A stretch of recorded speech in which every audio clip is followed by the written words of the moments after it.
It was a cold winter morning. The sky was bright with soft white light as Eleanor stood outside the house she once called home, her small suitcase by her side. After her parents' passing, everything had changed. Kind voices turned distant, love became obligation, and despite her efforts to stay invisible, it was no longer enough. No arguments. No anger. Just a decision that had already been made. Eleanor packed quietly, folding her clothes with shaking hands. She took a few books and one photograph of her parents smiling in the sunlight of a long-gone summer. When she stepped outside, the cold air brushed her face, sharp and real. The door closed behind her. Snow crunched beneath her feet as she walked away. The town looked different in daylight, clean, silent, and distant.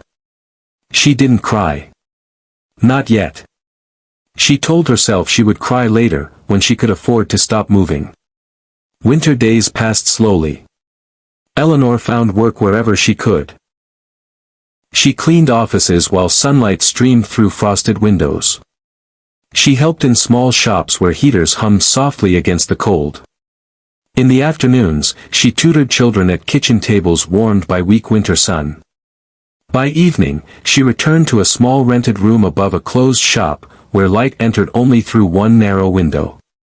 Some mornings, frost covered the glass from the inside. Still, she woke early every day. She refused to let winter win.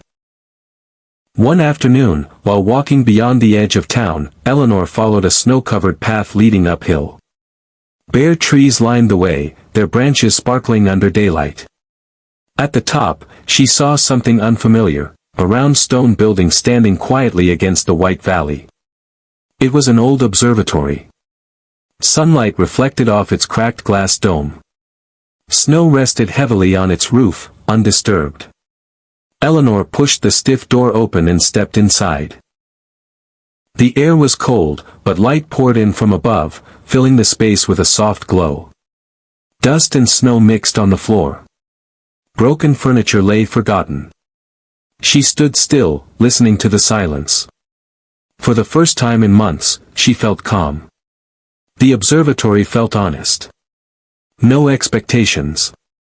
No voices telling her who she should be. Just space. Light. Possibility. The idea formed slowly but refused to leave her. Eleanor began researching the building during her lunch breaks. Old records. Forgotten permits. Most people dismissed her questions. Some smiled politely. Others told her it was impossible. But winter had already taught her persistence. After weeks of effort, she received temporary permission to restore and occupy the observatory. It wasn't permanent. It wasn't certain. But it was hope, and hope felt warm, even in the cold. Moving in during winter daylight was exhausting. Eleanor worked with numb fingers as sunlight streamed through the dome. She cleaned snow from inside the building, sealed cracks, and patched walls. Her breath fogged the air as she worked, but she kept going. Every small improvement felt like progress. When she finally repaired part of the roof and sunlight no longer fell directly onto the snow-covered floor, she laughed out loud. Alone. Tired. Happy. She found discarded furniture and dragged it uphill during the day, leaving tracks in the snow. She repaired chairs near the windows, letting sunlight guide her hands. She rebuilt the fireplace carefully, and when it finally worked, warmth spread through the observatory as daylight filled the space. Spring light slowly replaced winter glare.